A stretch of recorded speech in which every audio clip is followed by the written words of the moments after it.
Welcome back to day 25 of our 30-day decluttering challenge, and today we're tackling books. I recently donated over 100 books to my kids' schools, so the girls don't really have any books, and I've donated over 100 of my own books recently, so today we're tackling Milo's books. In Milo's room, we have this great shelf which stores all his books and all his toys. You guys know I'm obsessed with IKEA shelving. It's just perfect for a kid's bedroom. He has so many adorable books, but he does have a lot of baby board books that he's just too old for, and I know I can let some of those go. So I'm getting rid of the baby books. It makes me a little bit sad. Ah, the grudgy ladybug. Ah! But you know what? We have a friend who just had a baby, and honestly, Milo's 5. He doesn't need these little baby books anymore. There were some that I couldn't let go of, like Little Blue Truck. Oh, I loved that book so much. It was his favorite book when he was little. So I'm going to put that in his memory book for his kids one day. Oh, but The Very Hungry Caterpillar, all of these little baby books, we're going to pass on to a little baby that we know. I also found a couple of more books in a basket beside his bed that can go. Overall, not a ton, but I'm pretty happy with this purge pile. So what are you waiting for? Set that timer for 15 minutes and gift some books to somebody else today. Hey guys, so thanks so much for those of you who have stayed to the end. Today I want to talk for just a second about Hashimoto's. Hashimoto's is an autoimmune disease that attacks your thyroid gland. Autoimmune disease just means like your immune system's like, instead of attacking like a germ, like a normal immune system, it attacks an organ instead, or something. So there's a lot of different autoimmune diseases. Hashimoto's, the one that I have, attacks the gland in your neck called your thyroid gland. Your thyroid gland releases a hormone that controls and regulates your metabolism. And I'm not talking like a metabolism like how fat you are.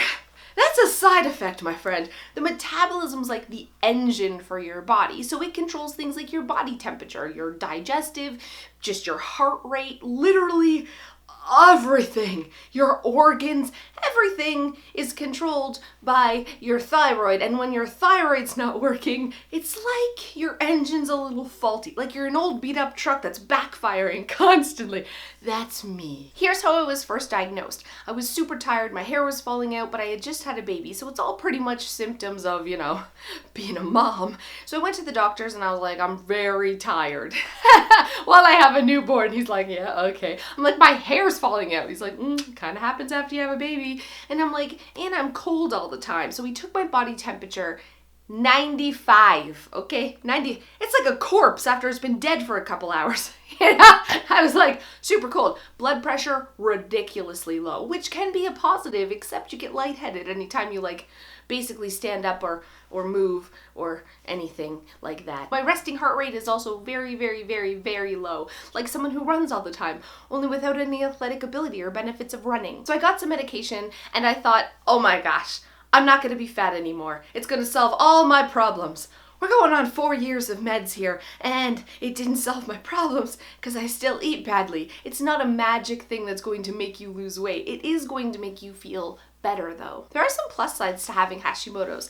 Like in the middle of the night, I can touch my husband with my ice cold toes. It always ends like this. What? You didn't take your meds, did you? Yeah, you're freezing. Go take your medication. That's what he says to me. The other benefit is I'm basically in hibernation mode. Like everything about my body is running slower. My heart rate's slower, my breathing, my body temperature, my digestive system, everything is so slow that I need a lot less food than the average person to survive. So zombie apocalypse, I can survive on dirt, my friends. Dirt. I could just hold up in a closet somewhere and live for weeks. You also save a ton on hair products because you're balding. So let's talk about treatment options. Most doctors will prescribe something called Synthroid or a version of that, and it's a synthetic T4. So your body takes T3, it converts it into T4, and you could take a pill that's like a wannabe T4. It definitely doesn't solve all your problems, but you will feel slightly better. You can also take a synthetic T3. That's a little more dangerous though, because if you're not really getting yourself monitored all the time, it can create some serious damage to your body. But it's okay because your hair will stop falling out. Or you can take a natural, pig-derived thyroid. They actually take a pig's gland, freeze dry it, put it in a capsule, and you eat it. And believe it or not, that actually makes you feel the best. Now, it's not really that regulated. I buy them from Thailand. I mean, that doesn't sound safe, but it makes me feel the best. Let's talk about the side effects.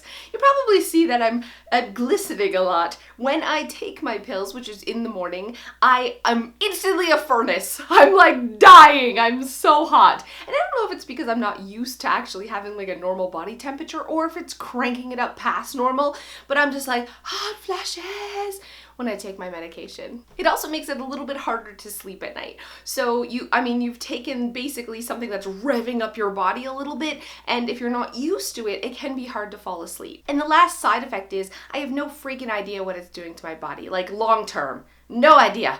It could be messing up other organs. I don't really know. So if you think you may have Hashimoto's, it's quite easy to diagnose. Just ask your doctor for a thyroid test, obviously, and he's gonna test your T4. He may even test your T3 in your bloodstream, and it will give you a pretty good indication whether you have this or not.